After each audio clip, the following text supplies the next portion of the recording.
नमस्कार प्यारे भाई और बहनों। हम हैं पूर्व जन्म की कहानियों के कथावाचक, past life regression expert, life and leadership coach Hitesh Chhabra. प्यारे दोस्तों, हमारे आज के इस वीडियो के अंदर हम उस कहानी को दोबारा से आप सभी के सामने प्रस्तुत करने जा रहे हैं, जिस कहानी को सबसे पहली बार यूट्यूब के ऊपर हमने पोस्ट किया था, जिसके अंदर हमारे जो दर्शक हैं उनका बहुत बहुत प्रेम हमारे को मिला था। अपेरेंटली शुरू-शुरू में हमारा अपना चैनल नहीं था, तो जिस बहन के चैनल पे ये कहानी पोस्ट की गई थी, जिसका नाम था love story of an Indian spy. तो ये कहानी को पता नहीं क्या था, तो शुरू में बहुत फेमस हुई थी, बहुत अच्छा था। लेकिन फिर जब हमने अपना चैनल बना लिया था, तो किसी कारणवश जो है वो बहन ने अपने चैनल से उस स्टोरी को हटा दिया। अब एक बहुत लंबे समय से वो भाई-बहन जो कि 4 वर्षों से हमसे, हमारी सेवाओं से, इन सबसे जुड़े हुए हैं, उनकी डिमांड आ रही है कि भैया वो वाली कहानी नहीं मिलती है, वो जो स्पाई वाली कहानी थी, वो वहाँ जाता है और ये सुनने का बहुत मन करता है। तो हमने ऐसे संकल्प लिया, हमें लगा कि अब सही टाइम आ गया है उस कहानी से जुड़े हुए और कई रेवोल्यूशंस करने का आप सभी के सामने। तो हमने संकल्प लिया कि ठीक है भई, ऐसा करते हैं कि दोबारा से जो गाथा है, दोबारा से वो जो कहानी है उसको आप सभी के सामने प्रस्तुत करते हैं। और आप लोगों को हम ये भी बताना चाहेंगे कि इसमें कई ऐसी मिस्टिकल और डिवाइन चीज़ें थी, जिसका उस टाइम पे पूरी तरह से रेवोल्यूशन नहीं हुआ था। लेकिन पीएलआर होने के बाद जब हम ऑलरेडी कहानी पोस्ट कर चुके थे, आने वाले कई महीनों के अंदर जिस भाई की ये कहानी है वो बहुत-बहुत मतलब गहरा चला जाता है ध्यान के अंदर, बहुत ऊँचे लेवल का तपस्वी है। तो और बहुत सारे रेवोल्यूशंस हुए और कुछ नए लोग भी उनके जीवन के अंदर आए। तो अब जो कहानी होने वाली है, कहानी का अपग्रेडेड वर्ज़न है, जो कि आपको सुनने को मिलने वाला है। एक और रेवोल्यूशन जो हमने कभी नहीं किया, या आई थिंक किया तो किसी ऐसे टॉक वाले वीडियो के अंदर किया होगा, लाइव के अंदर किया होगा, जिसके अंदर बहुत ज़्यादा ऑडियंस अवेलेबल नहीं होती है। आप जानते हैं कि जो ये रेवोल्यूशंस वगैरह होते हैं, बड़ा थोड़ा गुप्त रीति हम करते हैं ना, ढके-छुपे शब्दों में बात करते हैं। लेकिन एक बहुत लंबा समय हो चुका है हमारे चैनल को। हम ऐसा समझते हैं कि हमारे दर्शकों के साथ जो हमारा विश्वास है, जो हमारा ट्रस्ट है, जो हमारा बॉन्ड है, वो भी बन चुका है। तो अब शायद हम ये रियल रेवोल्यूशन कर सकते हैं। दोस्तों, जिस भाई की ये कहानी है, जिस सोल की ये जर्नी है, पहले तो ये कहानी ही बहुत विशेष है। ये भाई अपने इस जन्म से जस्ट पिछले जन्म के अंदर एक और बहुत विशेष रोल को निभा चुका है, बहुत ही विशेष पार्ट प्ले कर चुका है, जिसको पूरा भारतवर्ष जानता है, पूरा भारत रिकॉग्नाइज करता है। तो ये कहानी भगत सिंह के सोल की है। तो आज हम इस चीज को जानेंगे कि जब भगत सिंह अपनी भगत सिंह वाली यात्रा को उसने पूरा कर लिया था, तो उस यात्रा को पूरा करने के बाद क्या हुआ? क्या वो ओब्लिवियन में चला गया था? तो ओब्लिवियन में तो नहीं गया है, क्योंकि उसकी एक और जीवन की कहानी हमारे साथ है। अब भगत सिंह ने भगत सिंह के जीवन में क्या किया, इसके बारे में ज़्यादा बात हम नहीं करेंगे, क्योंकि भगत सिंह के जीवन को तो सब लोग जानते हैं ना, इंस्पिरेशन है वो हमारे लिए, है कि नहीं? तो जब नए-नए हम आध्यात्मिक जगत के अंदर आए थे, इन लोगों से हमारा संपर्क हुआ था, इस भाई से हमारा संपर्क हुआ था, और जब पहली बार हमने इस भाई से बात की थी ना, हमें बहुत गहरा कनेक्शन फील हुआ। दोस्तों, स्पिरिचुअलिटी के अंदर आने के बाद और पास्ट लाइफ रिग्रेशंस को प्रैक्टिस जब हमने करना शुरू किया था, आता हमारे को बहुत पहले से था, हिप्नोसिस वगैरह की काफ़ी हमारे को नॉलेज थी, है ना? मेडिटेटिव टेक्निक्स की हमारे को नॉलेज थी, लेकिन जो प्रॉपर प्रैक्टिस जब हमने करना शुरू किया था, तो शुरू में हमने बहुत सारे पास्ट लाइफ रिग्रेशंस किए थे, प्रैक्टिस के तौर पे, है ना? सीखने के लिए। तो वो सीखने में और सिखाने में भी ये जो भाई है, इसका बहुत अच्छा रोल है, हमारे साथ रहता था कि अंतर मन की गुत्थियों को कैसे खोला जाता है, बहुत अच्छे से आता है इस भाई को। और ये मेडिटेशन वगैरह बहुत ही डेप्थ है इस भाई के अंदर। तो एनीवेज़, तो जैसे कि हमने बताया, जिस बच्चे का, जिस सोल का पार्ट रहा है भगत सिंह होने का, ये उसी की ही कहानी है। तो क्या समस्याएँ ये भाई फेस कर रहा था? इतना ज़्यादा मतलब ऊँचे स्तर का मेडिटेटर होने के बावजूद भी क्यों उसको हमारी आवश्यकता पड़ रही थी? कौन-सी गुत्थी वो नहीं सुलझा पा रहा था? पहले हम आपको उसके बारे में बताएँ। तो दोस्तों, जब ये भाई हमारे को मिला तो अब यंग है ना? हमसे 2 वर्ष उनकी आयु कम है, 32-33 वर्ष के होंगे अभी, और ये अब 4 साल पुरानी बात है, तो 28-29 साल का था। बहुत लंबे समय से ईश्वरीय सेवाओं के अंदर अपने आप को समर्पित करके बैठा हुआ है। और समर्पित करने का मतलब यह है कि मन से जैसे परमात्मा को पूरी तरह से समर्पित करके बैठा है। लेकिन एक प्रॉब्लम, जो दो प्रॉब्लम्स मेनली उसने फेस करनी शुरू करी अपने लाइफ के अंदर जब वो 18 वर्ष का था। तो यानी कि पिछले 10 वर्षों से एक कुछ प्रॉब्लम के अंदर वो फंसा हुआ था, और उन प्रॉब्लम्स में से सबसे पहली प्रॉब्लम ये थी कि जब भी वो रात को सोने के लिए जाए, और ये तब शुरू हुआ जब वो 18, 17, 18 की उम्र, जब भी वो रात को सोने के लिए जाता था, उसको ऐसे लगता था कि जैसे उसको ना, भाई को ना करवट लेकर के सोने की आदत है ना, कुछ लोग होते साइडवेज होते हैं ना, कंधे के ऊपर के। तो जब वो करवट लेकर के सोए, उसको ऐसा फील होता था कि जैसे कोई महिला आती है, उसके बिस्तर पे उसके साथ में लेट जाती है, और उसका जो हाथ है, उसके ऊपर से अपने हाथ को, जैसे कहते हैं गल्ली पाके सोना, है ना, जैसे उसको अपनी बाहों में ले लेती है। और वो, उसके साथ की जो एनर्जी है, उसको बहुत बहुत डिवाइन फील होता है। एक बहुत गहरा अटैचमेंट उसको फील होता है। उसको ऐसा फील होता है कि जैसे ये जिस किसी ने आकर के मुझे गले लगा लिया है, मैं इससे ना सेपरेट बिल्कुल ना हूं, कि मुझे अलग ना होना पड़े। लेकिन जब एक आप पाते हैं उस अवस्था को वो करता है, लेकिन जब भी वो भाई पलट कर देखेगा, या पलट करके वो देखता था, तो उसको कोई नजर नहीं आता। लेकिन ये आभास कि कोई आता है, और जो आता है वो आता नहीं है, आती है, फीमेल एनर्जी है, जैसे कोई सोल हो, वो आती है, और रोज रात को उससे गले लग करके सो जाती है। तो ये महसूस था, जो भाई है 10 वर्षों से फील कर रहा था, और इस गुत्थी को सुलझा नहीं पा रहा था कि ये एनर्जी किसकी है। क्या कोई प्रेत आत्मा अटैच्ड है? एक बारी के लिए तो ये भी सोचने लगा कि कोई प्रेत आत्मा ही होगी, क्योंकि एक और चीज है जो इसके साथ होने लगी थी, जब से इसने मोटरसाइकिल चलाना शुरू किया। मोटरसाइकिल 16-17 वर्ष की आयु में चलाने लग गया था, 18-19 में लाइसेंस ले लिया था। तो ये भाई बताता है, या बताया था भाई ने, कि भाई जब भी मैं मोटरसाइकिल चलाता हूँ, चलाते चलाते ना मैं एक ना ऐसे दूसरे जोन आउट हो जाता हूँ। और जोन आउट हो जाता हूँ तो मेरी जो बाइक है वो ऐसे लहराने लगती है, और लहराने लगती है, और मुझे ऐसा लगता है कि भाई के लहराते लहराते बस सड़क पे चलती चली जाए, चलती चली जाए। मैं जैसे एक सुन्न हो जाता हूँ, और मुझे ऐसा लगता है कि जैसे सामने से कोई ट्रक आ रहा है, कोई बस आ रहा है, बस मैं चलता चला जाऊं, और जैसे सामने से आने वाले बड़े व्हीकल के अंदर मैं समा जाऊं, है ना, कि मतलब मैं गाड़ी मार दूं।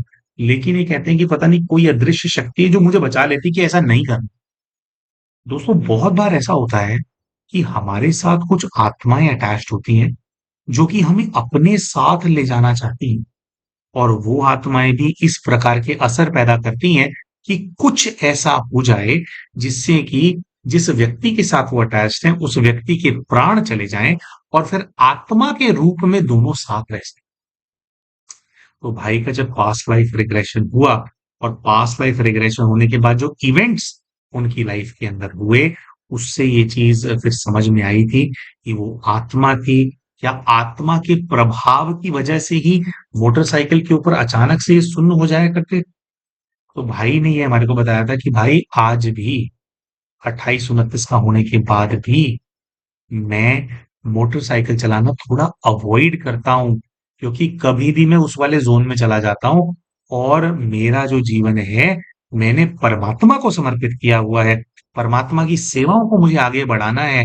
और अगर भगवान के बारे में ना भी सोचूं, तो मेरे माता हैं, मेरे पिता हैं, मैं ईश्वरीय सेवाओं के साथ-साथ अपने माता-पिता के प्रति जो मेरे कर्तव्य हैं, उनका भी मैं निर्वाह करता हूँ। मैं चला जाऊँगा तो मेरे माता-पिता पर क्या बीतेगी, है ना? अगर मैं कुछ कर बैठूँगा, तो भाई जो था वो चाहता था कि मुझे ना इस ज़ोन में से मैं बाहर निकल जाऊँ यार, ऐसी मेरे को कोई हेल्प मिल जाए। तो वो जो हमारा प्यारा भाई है, वो करना चाहता था।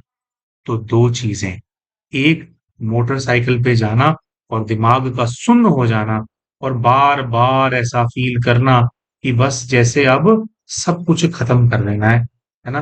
एक मतलब ऐसा भी नहीं कि मन में कोई दुख है, बस जोन आउट हो जाना। और जैसे ऐसे फील करना कि अगर ये मैंने बाइक मार भी दी ना कहीं पे तो पता नहीं क्या होगा। जैसे शरीर में रहते रहते व्यक्ति ओब्लिवियन को फील कर रहा है, नथिंगनेस को फील कर रहा है ना। और दूसरा, वो रहस्यमय शक्ति जो कि रात को आकर के भाई को गले लगा लेती थी। तो इन दोनों चीजों का जो रहस्य है वो जानने के लिए जो भाई है, इन्होंने अपना पास्ट लाइफ रिग्रेशन कराया था। और दोस्तों, पास्ट लाइफ रिग्रेशन के अंदर बहुत ही डिटेल के अंदर जो है इनका जो किरदार है वो निकल करके आया और जो सारा रहस्य है वो उजागर हुआ।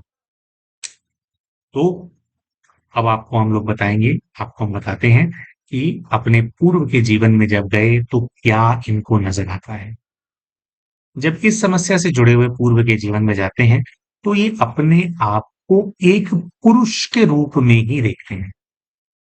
और जिस पुरुष के रूप में देखते हैं तो अच्छा खासा हट्टा कट्टा लंबा चौड़ा पुरुष है। उसकी पर्सनालिटी जो है, पर्सनालिटी जैसे किसी माचो मैन की पर्सनालिटी होती है ना, माचो मैन की पर्सनालिटी।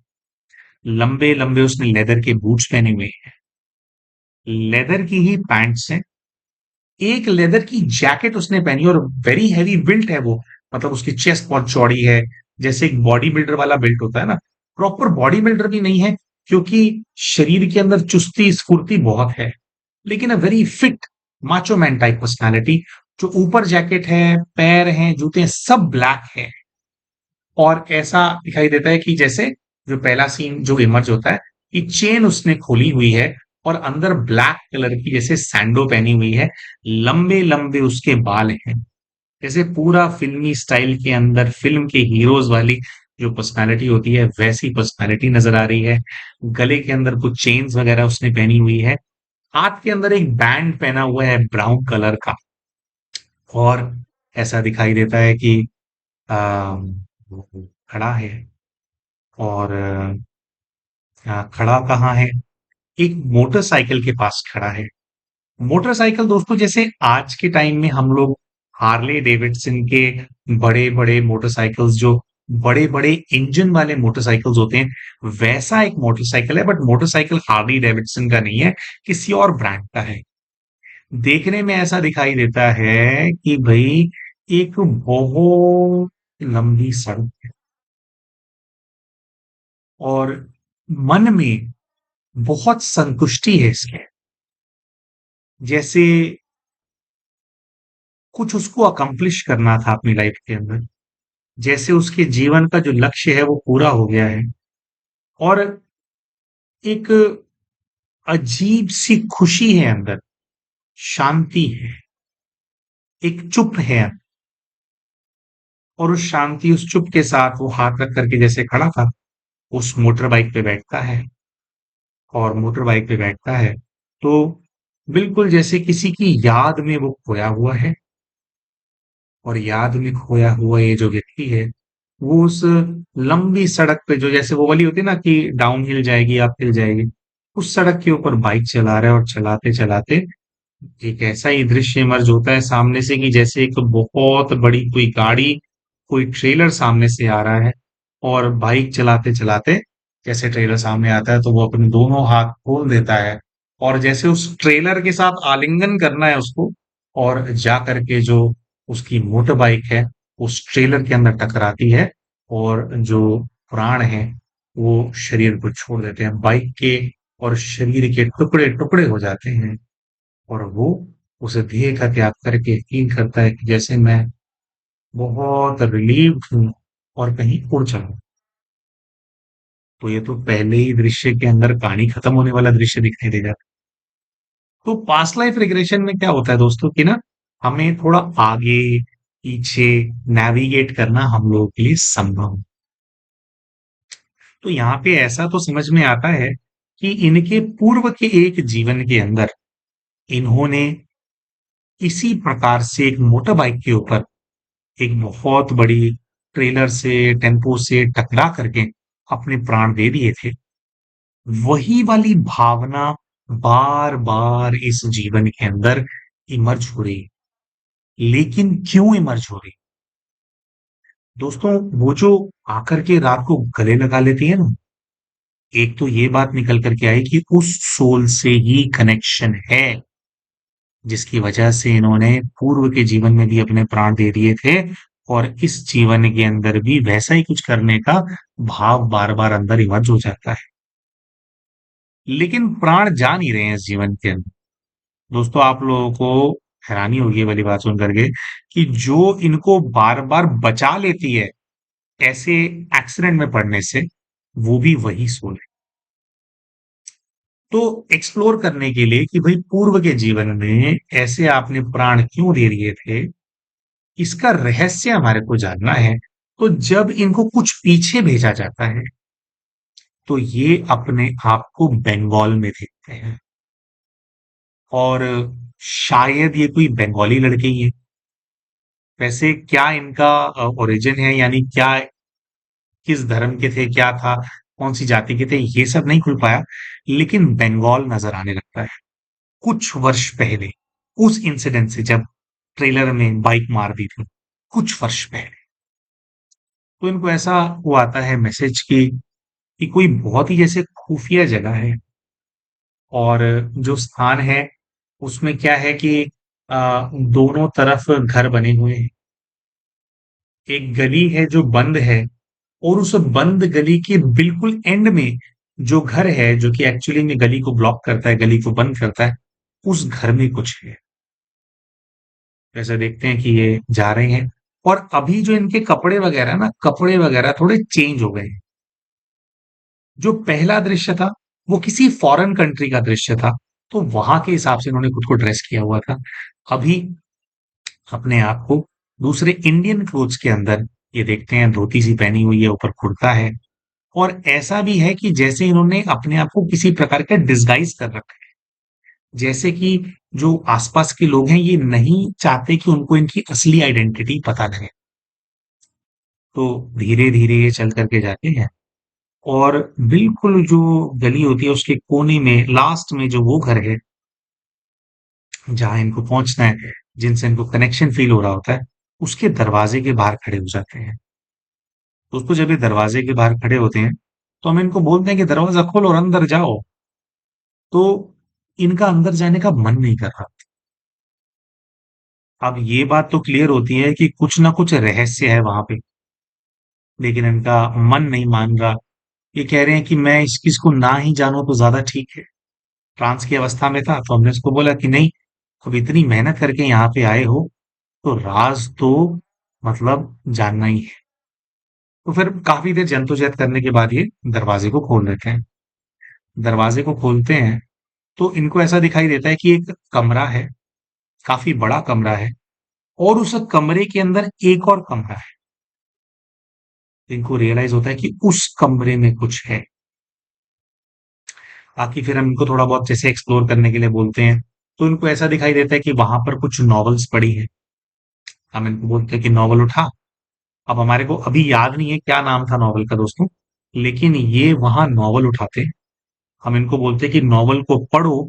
भाई इतना डीप ट्रांस में था, इतना गहरा कनेक्ट हो गया था अपनी पास्ट लाइफ से, कि इसने सारे टेबल ऑफ कंटेंट पढ़ करके सुनाए थे कि ये नॉवल का नाम क्या है, नॉवल के अंदर चैप्टर्स क्या है। इसको हमने बोला आगे पलट, चैप्टर पढ़ के सुना, तो चैप्टर पढ़ के सुनाने लगा। इस प्रकार की गहराई। हमने कहा कि ठीक है, तो जैसे कुछ कपड़े कहीं पर हैं, एक बिस्तर सा है सोने के लिए, है ना, कुछ बैग्स वगैरह रखे हैं, ये सब है। उनको बोलते हैं कि भाई और गहरा जाओ, यहाँ पे तो कुछ ऐसा सीक्रेट दिख नहीं रहा, और गहरा जा, अंदर वाले कमरे पे जाओ। तो जैसे ही दोस्तों इसको हमने बोला ना कि अंदर वाला कमरे को खोलना है, तो ये ट्रांस में चिल्लाया, नहीं, नहीं, मैं नहीं खोलूंगा, नहीं खोलूंगा, और बहुत बुरी तरह से रोने लग गया। तो हमने शांत किया, क्यों रो रहा है, क्या कर रहा है। बहुत अजीब तरह से एक्ट करने लगा। अभी तक तो शांत था। उसको बोला हमने कि नहीं खोलना है, इसके पीछे ही कोई चीज है। तो ये कह रहे कि नहीं, मैं नहीं खोल पाऊंगा, नहीं खोल पाऊंगा। तो जो दरवाजा था उस पे नॉब था, हमने नॉब को पकड़वाया कि कैसे निकलेगी नॉब।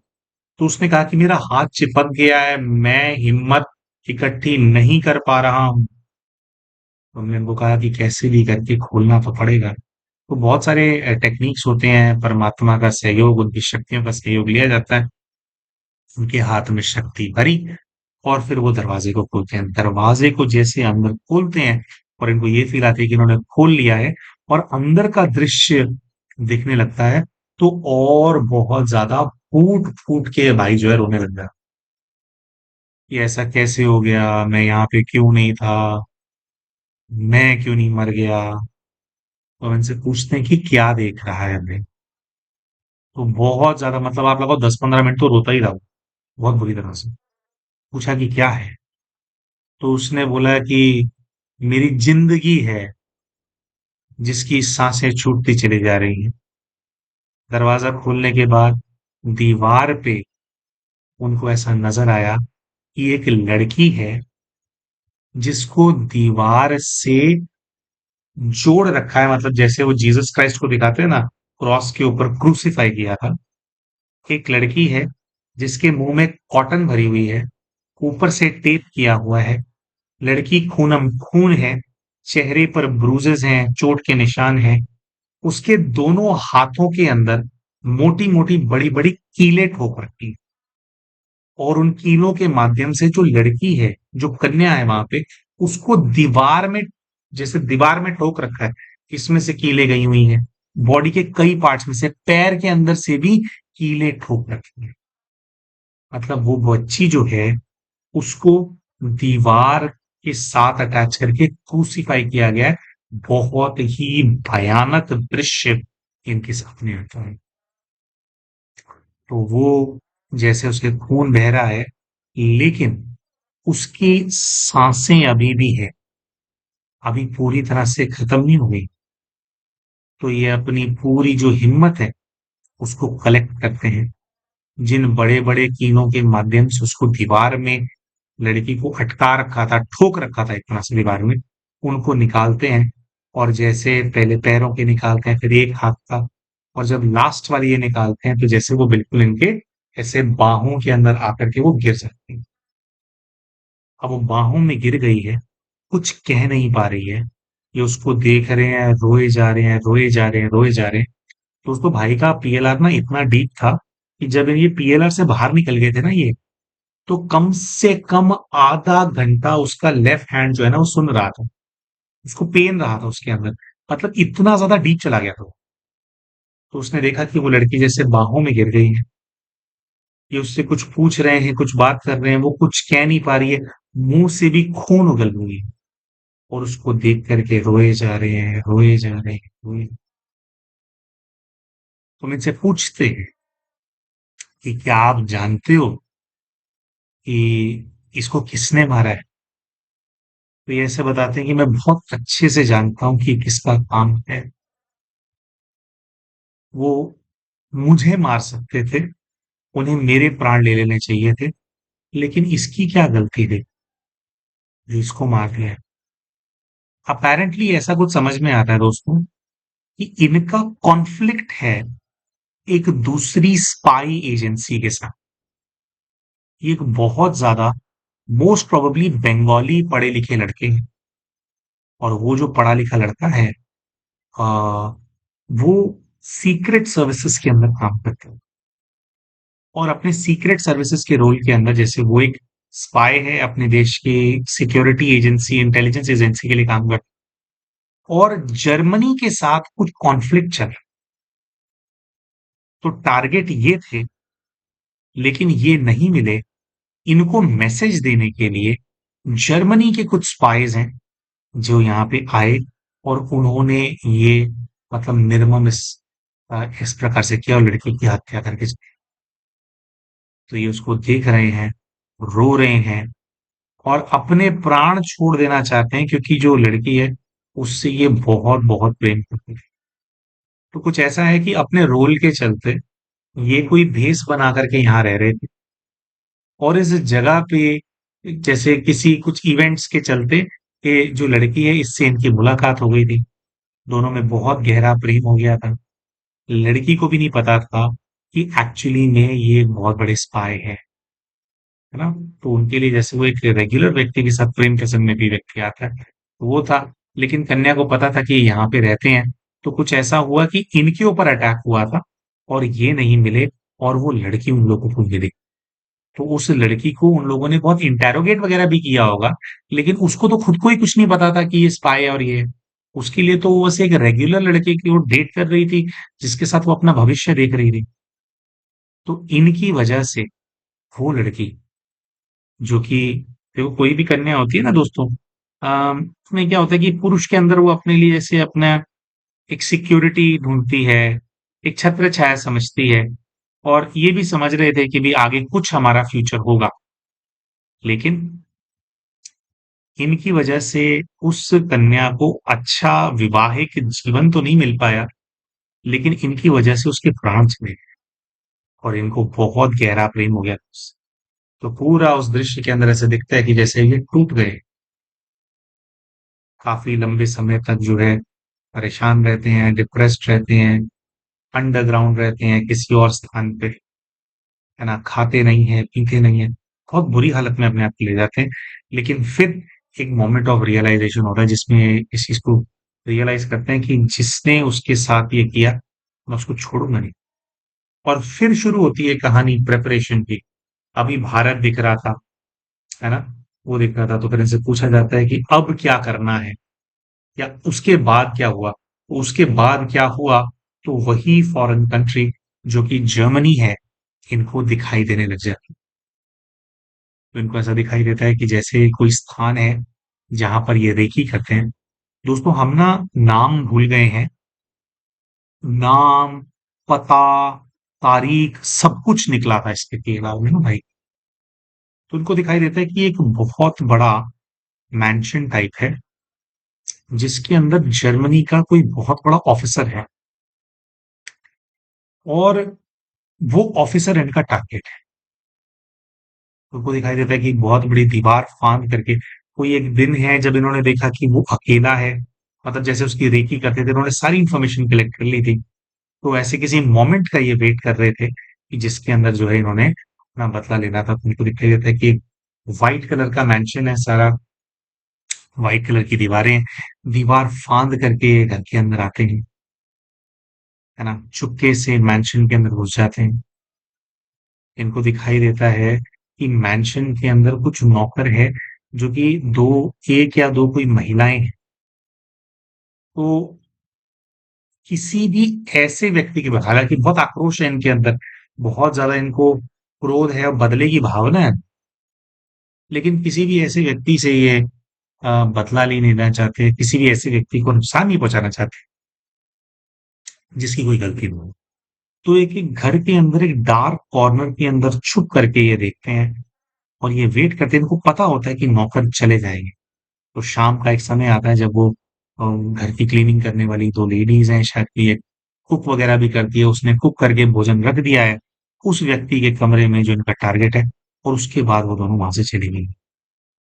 फिर डार्क कॉर्नर से निकल करके एक बड़ी सी सीढ़ियां हैं, बड़ी सी सीढ़ियां चढ़ करके फर्स्ट फ्लोर पे पहुंचते हैं और उस व्यक्ति के कमरे में पहुंच जाते हैं जो कि इनका टारगेट है। अपने कमरे के अंदर वो व्यक्ति नहाने के लिए गया हुआ है, और इनको ऐसा दिखाई देता है कि जैसे अभी वो नहा रहा है, और उसकी एक यूनिफॉर्म है जो टंगी हुई है।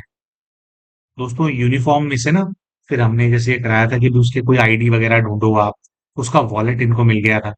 वॉलेट खोला तो उसने पूछा कि भी क्या क्या है इसके अंदर। तो उसके अंदर से फिर एक तो उसको एक मेंबरशिप का कार्ड मिला था, और मतलब ऐसे हमें कहीं नोट्स बनाने चाहिए थे। एक क्लब का नाम होता है जिसका वो जर्मन व्यक्ति मेंबर होता है। दोस्तों वो क्लब आज भी है जर्मनी के। हमें कभी रिकॉल हुआ तो आपको नाम बताएंगे उसका। बहुत पुराना क्लब, उसका वो मेंबर होता है, ऑफिसर्स का क्लब है। उसका नाम ये बताते हैं। उसके बाद व्यक्ति की आईडी मिल जाती है इनको, है ना? उस व्यक्ति का नाम बताते हैं, उसका डेट ऑफ बर्थ बताते हैं, और इनको ये है कि भी ये वेट कर रहे हैं उसका। फिर ऐसा दृश्य सामने आता है कि जैसे वो बाथरूम से बाहर आया है, और ये एक ऐसे पोजीशन के अंदर खड़े हैं जिससे कि उसको दिखाई नहीं दे रहे हैं, उसके पीछे खड़े हैं। और वो जो व्यक्ति है वो ड्रेसअप होने की कोशिश कर रहा है, एक ड्रेसिंग टेबल के सामने खड़ा है और अचानक से उसकी जो नज़र है, इनकी पर्सनैलिटी पे पड़ती है। दोस्तों वही वाली personality, black leather jacket, black leather pants, बड़े-बड़े लेदर के शूज़, अंदर ब्लैक कलर की सैंडो, है ना? बस जैकेट इन्होंने बंद की हुई है और एक बहुत ही विशेष चीज़ होती है कि इनके पास ना एक बेल्ट है और उस बेल्ट के अंदर एक बहुत बड़ा खंजर है जो कि आगे से टिल्टेड सा है। बहुत ही विशेष टाइप का खंजर इन्होंने बताया था कि आगे जैसे तोते की चोंच होती है ना, ऐसे चोंच है। तो जैसे ही उस व्यक्ति की नजर इन पे पड़ती है तो ये उस खंजर को निकाल करके उसके गले पे लगा, उससे कुछ बात चल रही है, बात हो रही है, ये उससे क्वेश्चन कर रहे हैं, ये उसको बता रहे हैं कि जो तुमने किया, यू क्रॉस्ड योर लाइन। वो व्यक्ति विश्वास नहीं कर पा रहा है क्योंकि ये जो इंसिडेंस हुआ जब कन्या को मारा था, उसके कुछ वर्षों के बाद पहुंचे हैं जब। तो उसको विश्वास नहीं हो रहा है कि जैसे उसके कर्मा ने उसका पीछा किया है और फाइनली उसकी मौत उसके सामने। वो भीख मांग रहा है कि मुझे छोड़ दो, लेकिन इनका उसको छोड़ने का कुछ इरादा नहीं है। और उस व्यक्ति को देख करके ना, जैसे अभी वो किसी निर्दोष को तो नहीं मारना चाहते थे, लेकिन उसको देख करके जैसे एकदम निर्दयी हो गए। एंड जो ये भाई है, इनकी भावना ये है कि उसको बहुत ब्रूटल डेथ देनी है। तो मैं से पूछते हैं कि कैसे किया? कहते हैं ब्रूटल डेथ देनी है। तो वो होता है ना, जैसे ऐसे सीधा चाकू है लेकिन ऐसे घुमा हुआ सा है। कह रहे वो जो घुमा हुआ है, उसने जैसे ही कुछ हरकत करी, मैंने ऐसे सख्त चीरा लगा दिया है। और कह रहे मैंने इतने पावर से वो चीरा लगाया है कि सिर्फ ब्लेड आगे नहीं रखा है, उसकी आधी गर्दन कट गई है। और गर्दन कटते ही जैसे वो कुछ बोल रहा था, अब वो बोल नहीं पा रहा है, उसके मुंह से खून निकल। तो हम इनको बोलते हैं कि अच्छा अच्छा अभी आपने कर दिया तो जाओ यहां से। तो ये बोलते हैं कि नहीं, मैं देखूंगा। मैं क्या देखेगा भाई? कह रहा नहीं, मैं देखूंगा। तो ऐसे देखते हैं कि वो व्यक्ति जो है, मतलब ऐसे दीवार को लग करके वो गिर गया है, पैर फैले हुए हैं, हाथ फैले हुए हैं, खून बहता चला जा रहा है। और ये उसके पास बैठ गए हैं और बैठ करके ये अपनी प्रेमिका को याद कर रहे हैं कि प्रेमिका के मुंह से कैसे खून निकल रहा था, उसकी क्या हालत थी, उसकी क्या दुर्दशा थी। उसको याद करते हैं, फिर इसको देखते हैं, उसको याद करते हैं, फिर इसको देखते हैं। और जैसे इनके शरीर से एक एक खून का कतरा वो निकल रहा है, फुहार निकल रही है और खून बहता चला जा रहा है ऐसे ना जमीन पे। तो उस दृश्य को देखते जा रहे हैं, उसका खून इनको देखना है। ये ऐसा कहते हैं कि जब तक इसका खून बहना बंद नहीं होगा, जब तक ये पूरा ठंडा नहीं हो जाएगा, तब तक मैं नहीं जाऊंगा। और उस सीन के अंदर फिर काफी देर रहते हैं, तो इनको फिर बोला जाता है कि भाई आप वहां पहुंचो। जब ये हो गया था तो फिर आगे का वो आता है कि भी वो पूरी तरह से वो बंदा डेड हो गया है, खून और निकलना बंद हो गया है। तो ये रो रहे हैं और वहां से खड़े होते हैं और खड़े होने के बाद अपने आप को कंपोज करते हैं, बिना किसी व्यक्ति को पता लगने, मतलब पता नहीं लगने देते कि ये वहां पे थे और इन्होंने एक कांड कर दिया है। और इनके पास अपना जो सिस्टम होता है, जैसे भी दीवार फांद के वापस चले जाते हैं। पीछे मैंशन के इन्होंने अपनी बाइक खड़ी की होती है। और अब दोस्तों, हम वापस उस दृश्य के अंदर आ जाते हैं जो सबसे पहले दिखाई दिया था। और मतलब जिसमें बाइक के पास ये खड़े थे, बाइक एक तरफ देख रही है, ये दूसरी तरफ देख रहे हैं, राइट हैंड बाइक के हैंडल पे है। और अब इनके मन में शांति है, अब इनके मन में ओब्लिवियंस आया। फिर बाइक पर बैठते हैं और वही एक सुन्न जैसे दिमाग हो गया और जाकर के वो जो ट्रेलर है उसके अंदर अपनी जो बाइक है बैठते हैं और जीवन का अंत होता है। अब दोस्तों, इस पास्ट लाइफ रिग्रेशन में ये निकल करके आता है कि जिस कन्या को इन्होंने मरते हुए देखा, जो जिसको क्रूसिफाई कर दिया गया था, इनको रात को जो आत्मा फील होती है, जो एनर्जी फील होती है, वो और किसी की नहीं है बल्कि उस ही कन्या की है। बहुत गहरा आत्मिक संबंध इनको महसूस होता है।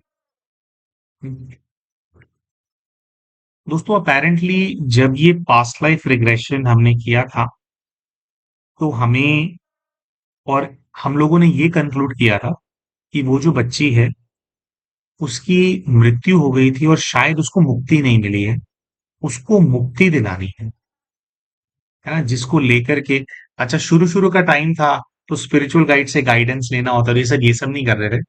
बस ये दृश्य देखा और भाई बहुत ज़्यादा डीप चला गया था, उसकी चिंता भी हमारे को हो रही थी, पता नहीं बाहर निकलेगा, नहीं निकलेगा, क्योंकि इतना डीप जाते हुए हमने किसी को देखा नहीं। तो हम लोगों ने ये कंक्लूड किया था कि भई उसकी सोल है ये और उसकी सोल शायद चाहती है कि आप उनके साथ एक हो जाओ। तो ऐसा है। लेकिन दोस्तों जब ये पूरा हो गया तो भाई को मुक्त कराना आता है और क्या कनेक्शन है जब आपको सोल से पता लग जाता है, तो उनकी मुक्ति करानी आसान हो जाती है, जो कि ये नहीं करा पा रहे थे इतने वर्षों से। जब इन्होंने अब यहाँ तक की स्टोरी तो हमने पहले भी यूट्यूब पे पोस्ट करी थी, लेकिन जब इन्होंने मेडिटेशन करना शुरू किया था, उस रूप में जिस रूप में वो मृत हो रही थी, वो चेहरा क्लियर हो गया, पहले चेहरा क्लियर नहीं होता था। उस चेहरे को माइंड में रख करके जब इन्होंने मेडिटेशन करना शुरू किया था प्यारे भाई और बहनों, तो इनको ऐसा धीरे-धीरे फील होने लगा कि वो कोई मृत कन्या नहीं है, वो कोई जीवित है। और जैसे अपने अंदर ही अंदर ना ये उसको खींचने लगे, उसका आवाहन करने लगे कि तुम मुझे आकर के मिलो। दोस्तों, ये तो आत्मा के रूप में आवाहन कर रहे थे, लेकिन अब ये जो भाई है दोस्तों, इसका और हमारा भी पूर्व जन्म का काफी हमारा कनेक्शन है। अगर आपने हमारा वो पुराना वाला वीडियो देखा हो हमने, आपको पता है कि ये जो एचएसआरए ग्रुप है, इसके सभी जो ये मेंबर्स हैं, इनसे कनेक्शन में आने का हमारे को सौभाग्य इसलिए मिला था, क्योंकि पूर्व के जीवन में हम भी एचएसआरए ग्रुप के पार्ट मतलब एक मेंबर थे। और जो बॉम्ब भगत सिंह ने और बटुकेश्वर दत्त ने असेंबली के अंदर फेंका, है ना? वो नो शार्प नेल्स, नो मतलब शार्प केमिकल्स वाला जो बॉम्ब उन्होंने फेंका था, वो बॉम्ब उनको पूर्व के जीवन में हमने बना करके दिया था। तो हमारा जो किरदार था, उसका नाम था जतेंद्र नाथ दास, जतिन दा। तो हमने अपनी पास्ट लाइफ की रिग्रेशन की स्टोरी भी डाली हुई है कि हमारे को कैसे-कैसे वो पता लगा था जब हमारा पीएलआर हुआ था। इन लोगों के पीएलआर शुरू करने से पहले, तो हमें पता था कि भई हम जतिन दा थे। तो जो जतिंदर नाथ दास हैं और जो ये भगत सिंह है, इनकी आत्मीयता बहुत गहरी थी। फ्रीक्वेंसी भी बहुत मैच होती थी। जब भूख हड़ताल शुरू होने वाली थी, तो पूरा ग्रुप रेडी हो गया था कि भूख हड़ताल करेंगे। लेकिन एक जतिन दास था, जिसने सबको बताया था कि भाई देखो, इतना ईज़ी नहीं है, रोज़ मरना पड़ेगा। बहुत सीरियस है, इतना ईज़ी नहीं। और भगत सिंह की भी यही राय थी कि भाई सोच समझ कर ये भूख हड़ताल शुरू करना। है ना? तो वो जब सबने पूरा पक्के हो गए थे तब सबने शुरू किया था। तो इन दोनों की फ्रीक्वेंसी काफ़ी मैच करती थी, तो इसका और हमारा ना कुछ बहुत और भी जन्मों का हमारा आपस में जो है गहरा कनेक्शन है इस बाइक और हमारा। तो तो ये था। तो पहले हमें ये लगा था कि ये कोई सोल है, लेकिन जैसे-जैसे उस सोल की एनर्जी को रिज़ॉल्व करने का प्रयास इस भाई ने किया, तो कुछ ऐसा हुआ दोस्तों कि एक बहन है जो कि हम लोगों के संबंध संपर्क में थी। हमारी पत्नी जानती थी उनको, उनके कनेक्शन में थी वो। और कुछ ऐसा हुआ कि उनको हम लोगों के माध्यम से इनविटेशन मिला यहाँ आने का। और हमारी जो वाइफ हैं, उन्होंने इनको इंट्रोड्यूस कराया सिस्टर से। दोस्तों, जैसे ही इन दोनों ने एक दूसरे को देखा, इन दोनों ने एक दूसरे को रिकॉग्नाइज कर लिया कि वही सोल है, क्योंकि ये जो बहन है ना, इस बहन ये भी इसकी भी बहुत ऊंचे स्तर की तपस्या है। एनर्जी के लेवल पे उन्होंने रिकॉग्नाइज कर लिया। और उस सिस्टर ने ये बोला, हम लोगों को बताया कि मैं एक बहुत लंबे समय से ऐसा एक्सपीरियंस करती हूँ कि जब मैं सोती हूँ तो मेरे शरीर से मैं बाहर आ जाती हूँ और मैं जाकर के किसी को गले लगा लेती हूँ। अब उस बहन को तो नहीं पता कि ये अपना पीएलआर करा ही बैठा है और ये इस चीज से परेशान है कि कौन आकर के मेरे को जफियां पा लेता है। उसने बताया कि मैं जाकर के एस्ट्रल मेरी बॉडी ट्रैवल करती है, कहीं तो कोई है जिसको मैं ढूंढ रही थी, मैं जाकर के लगा लेती हूँ और मुझे लग रहा है कि ये है वो। दोस्तों, जब ये वाला रेवलेशन हमारे सामने हुआ था ना, कुछ महीनों बाद हुआ था, तब हम कहानी डाल चुके थे। तो हम लोग सन में रह गए थे, हक्के बक्के हो गए थे कि ये क्या बात बोल रही है, क्या बात कर रहे हो भाई। तो वो फिर उन लोगों की जैसे आपस में बात हुई, ऐसे हो गए। तो अब फिर कुछ ऐसा है दोस्तों कि दोनों बच्चे कुछ इस प्रकार के हैं। अब ये तो कुछ इन लोगों का जीवन ऐसा है कि हम लोगों के जीवन के अंदर जो है ब्रह्मचर्य का बहुत बहुत महत्व होता है। लेकिन कुछ अब क्या पार्ट है, अच्छा, इसकी इसके माध्यम से, हमारे इस वीडियो के माध्यम से हम ये बात बिल्कुल नहीं प्रमोट करना चाह रहे हैं कि भाई सब लोग अपने अपने पार्टनर ढूंढने लग जाओ तुम्हें, है ना। कुछ लोग होते हैं, उनकी कुछ बहुत गहरी अनुभूतियां होती हैं और किसी विशेष पर्पस से ये वाली चीज है उनके सामने रिलीज रिलीज होती है। तो ऐसा हो गया। और फिर शुरू शुरू में क्या है कि ये दोनों भाई बहन काफी अटैच हो गए एक दूसरे, अटैच हो गए। क्या आप, क्या ब्रह्मचर्य है, जीवन में मर्यादाएं हैं, बहुत सारी, वो सारी मर्यादाएं नहीं है, लेकिन इन लोगों को ये होने लग गया कि भी हम साथ में मेडिटेशन करेंगे। अच्छा, साथ में दोनों मेडिटेशन करें तो और ही नेक्स्ट लेवल पे पहुंच जाए। लेकिन फिर धीरे धीरे धीरे धीरे इन लोगों ने रियलाइज किया कि भी ये पूर्व के जीवन का पार्ट है। ठीक है, भोलेनाथ ने अगर कुछ कराना होगा साथ में तो देखेंगे आगे। लेकिन धीरे धीरे अपने उस अटैचमेंट जोन से ये लोग बाहर निकले और जो है, जो कि अनरिजॉल्व एनर्जी थी, वो काफी रिजॉल्व हो गई है ना। तो as spiritual brother and spiritual sister ही वो एक दूसरे को रिकग्नाइज करते हैं। लेकिन इतना गहरा पार्ट है। तो क्या होता है कि इस प्रकार की जो सोल्स होती हैं, जैसे बहुत सारे भाई बहन होते हैं ना, वो बहुत जल्दी चले जाते हैं इस चीज के अंदर, ट्विन फ्लेम है, ट्विन फ्लेम है, हाँ। लेकिन इस तरह की जो सोल्स होती हैं उनको वाकई में जो है ट्विन फ्लेम कहा जाता है। और ट्विन फ्लेम का जो अंडरस्टैंडिंग जो हमारा है, हो सकता है गलत हो, लेकिन जितना हमने ऑब्जर्व किया है, ऐसा कहा जाता है कि भाई एक आत्मा के दो टुकड़े हो जाते हैं। और वो, तो हम ऐसा समझते हैं कि आत्मा के टुकड़े नहीं होते हैं, लेकिन हाँ, दो ऐसी आत्माएं जो कि एक दूसरे के पूरक हैं, है ना। देवी देवताओं के, है ना, देवी देवताओं की वंशावली की आत्माएं होती हैं। और जो बात बोली जाती है ना कि भगवान ऊपर से जोड़े बना करके भेजता है, तो जो पहला जन्म ये आत्माएं पृथ्वी पर आकर के लेती हैं उस समय पर, जब पृथ्वी पर स्वर्ग होता है, सत्य की दुनिया होती है, जब किसी चीज की कमी नहीं होती है, तो उस समय आकर के कुछ ऐसी विशेष आत्माएं होती हैं जो विशेष पार्ट में एक दूसरे के साथ आती हैं। तो आ, इस तरह से हम देख सकते हैं इस चीज को कि वो एक दूसरे के पूरक होते हैं, एक दूसरे का कुछ पर्पस, कुछ चीज उनको पूरा कराना होता है, तो उस प्रकार की सोल्स होती हैं। तो वेरी डीप कनेक्शन। तो रेवल्यूशन ये था कि वो आत्मा नहीं है, लेकिन आप देखो एनर्जी के लेवल पे दोनों कितने पावरफुल है, एनर्जी के लेवल पे कितना ज्यादा खींच रहे हैं एक दूसरे को, कि एक व्यक्ति को लग रहा है कि कोई आकर के उनको ऐसे वो कर लेता है, और दूसरे तरफ जो है, वो जो बहन है उसको ऐसा फील हो रहा है कि भाई हर रात को ये मैं कहाँ मैं विचरण करने चली जाती हूँ, किसको जाकर, किसके साथ जाकर के लेट जाती हूँ, क्या हो रहा है ये। और जब इन लोगों ने रिकग्नाइज किया ना इस चीज को, तो वो चीज होनी बंद हो गई। और ये जो बहन है, अब ये कोई प्रेत रूप में तो थी नहीं, तो इसी की जो एनर्जी, एनर्जी के लेवल में बहुत कुछ होता है दोस्तों। तो इसकी एनर्जी ही, पूर्व के जीवन में तो उन्होंने अपने प्राण दे दिए थे, लेकिन इसकी एनर्जी ही इनको बार बार प्रोटेक्ट कर रही थी। दोस्तों, ये पास्ट लाइफ रिग्रेशन होने के बाद रात को एनर्जी का आ जाना, ये चीज फील होना भी बंद हो गई थी भाई की, जब ये लोग मिले थे। और वो जो अपने आप को मार देने वाली फीलिंग थी ना, वो तो सेशन होने के जस्ट बाद ही इनकी खत्म हो गई थी। फिर इनको वो बाइक पे वो वाला नहीं आया, क्योंकि ये थोड़े ऐसे क्वेस्ट पे चल पड़े थे कि इन्होंने रिकग्नाइज कर लिया है कि किसी ऐसी सोल के लिए इन्होंने अपने प्राण दे दिए थे, and he has to resolve it. और रिजॉल्व कब होगा? तपस्या के माध्यम से, ना। तो ये कुछ ऐसा इवेंट हो गया कि फिर ये दोनों जो है एक दूसरे से मिले। और दोस्तों, ये जो बात हमने बोली ना कि जब हम स्पिरिचुअलिटी के अंदर आए थे, तो बहुत सारे लोग हमारे को मिले। एक ऐसा भी किरदार है, मतलब हमने की है ना, तो HSRA ग्रुप के अंदर क्या था कि जो लोग साथ में, ये भगत सिंह और एक और किरदार था, ये लोग एक अलग जेल के अंदर थे। और लाहौर सेंट्रल जेल के अंदर जो है, लाहौर जेल के अंदर जो और 13-14 लड़के थे। तो ऐसा भी एक किरदार है जिनका हमने पास्ट लाइफ रिग्रेशन किया है कि जब वो अपने पूर्व के जीवन में थे ना, तो उनके मन में ना खौफ बैठ गया था बहुत ज्यादा, जब जतेंद्र नाथ दास की मृत्यु हो रही थी, क्योंकि जो पूरा भूख हड़ताल का जो पूरा जो सेक्शन था उसके अंदर एक व्यक्ति की मृत्यु हुई थी भूख हड़ताल की वजह से 63वें दिन। उनका नाम था जतेंद्र नाथ दास, जो कि हमारा कैरेक्टर था।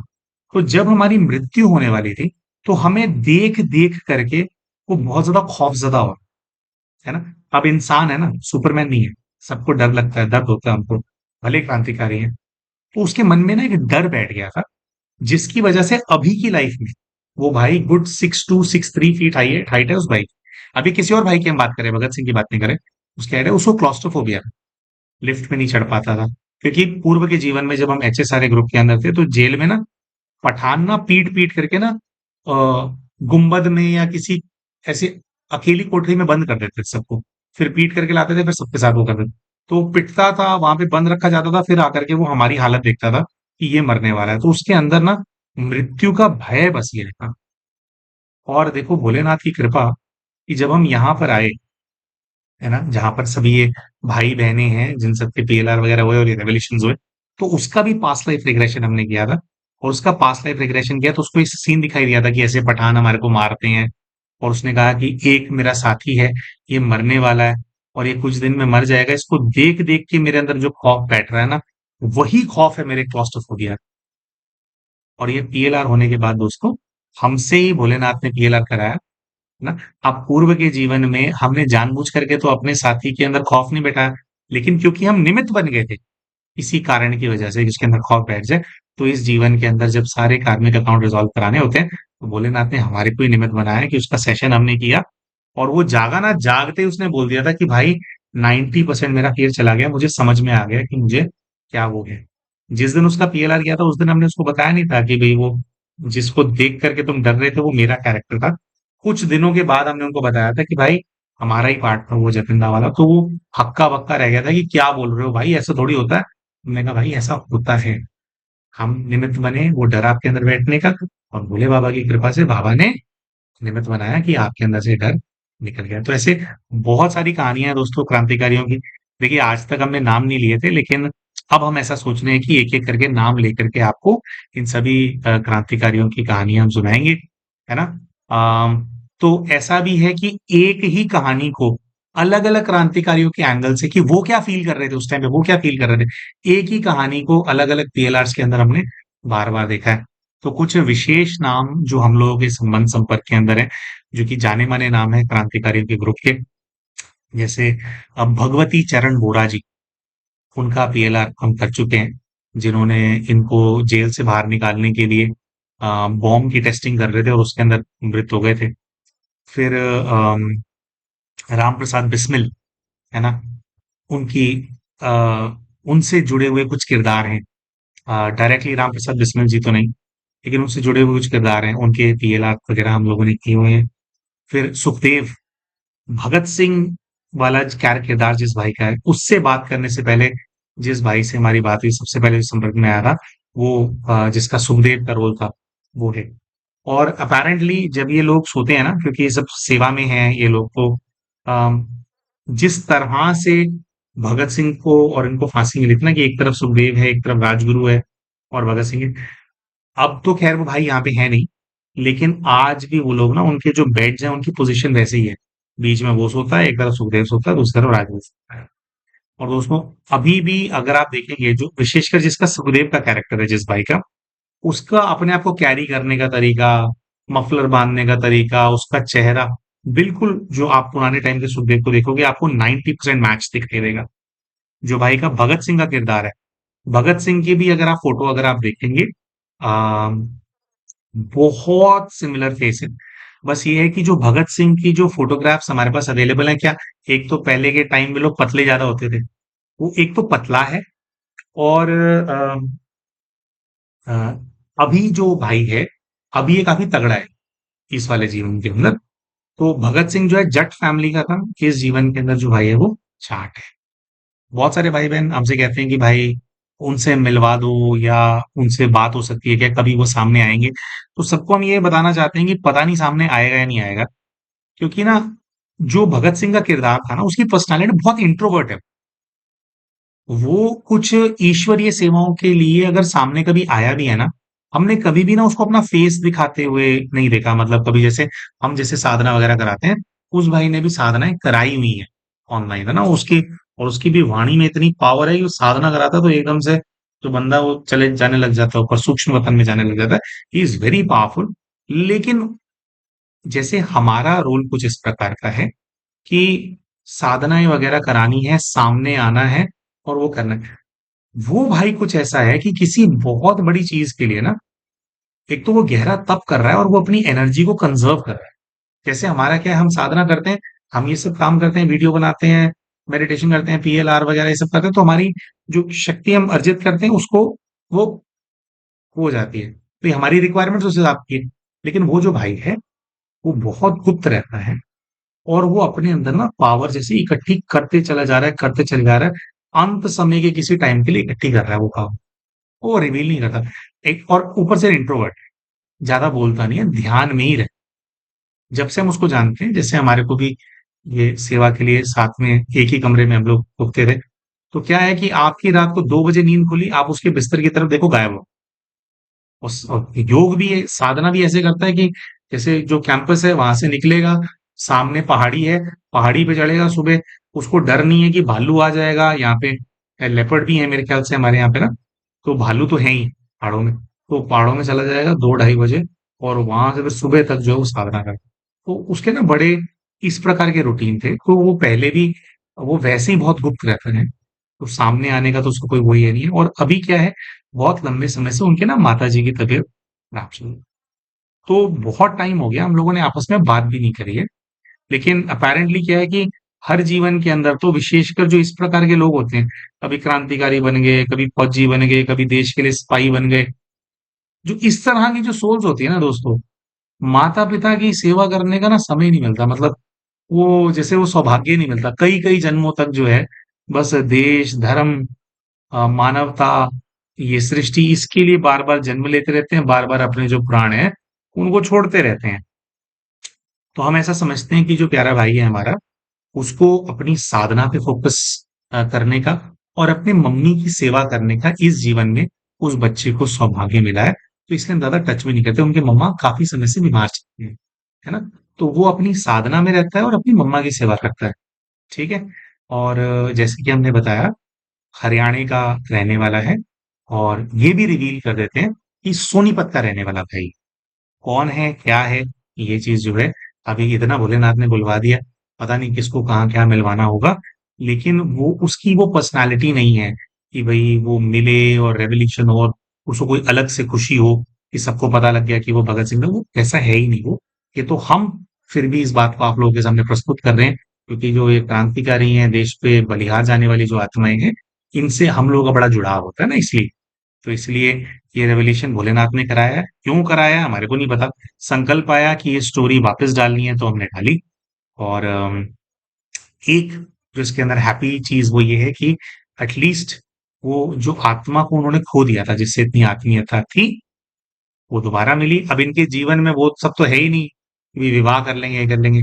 लेकिन एटलीस्ट एक दूसरे को वो लोग जानते हैं, कुछ सेवा में, साधना में एक दूसरे का सहयोग वगैरह करते रहते हैं, जिस चीज की हमारे को बहुत बहुत दोनों के लिए खुशी है। तो दोस्तों, हमारे को ऐसा लगता है कि कहानी आपको इंटरेस्टिंग लगी होगी।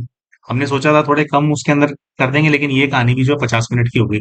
ठीक है। लेकिन आप लोगों की डिमांड पे वापस ये कहानी हम लेकर के आए, और कुछ आपको अच्छा लगा होगा इस कहानी के अंदर। तो मिलते हैं आप सभी के साथ हमारे अगले वीडियो के अंदर। तब तक के लिए नमस्कार। कमेंट करके आपको जरूर जरूर बताना है कि कहानी आपको कैसे अच्छी लगी, मतलब क्या अच्छा लगा, या क्या आपके अभी भी कुछ डाउट्स है तो पूछ लेना। और लाइक करना बिल्कुल मत भूलिए, है ना। जितने आप लाइक्स करते हैं, जितने कमेंट्स हमारे पास आते हैं, उसके उससे ही फिर वीडियो और ज्यादा प्रमोट होता है, तो ये हमारी हेल्प करता है। तो आप जो है लाइक करें, कमेंट करें, वीडियो को शेयर करें। मिलते हैं आप सभी के साथ हमारे अगले वीडियो के अंदर। तब तक के लिए नमस्कार।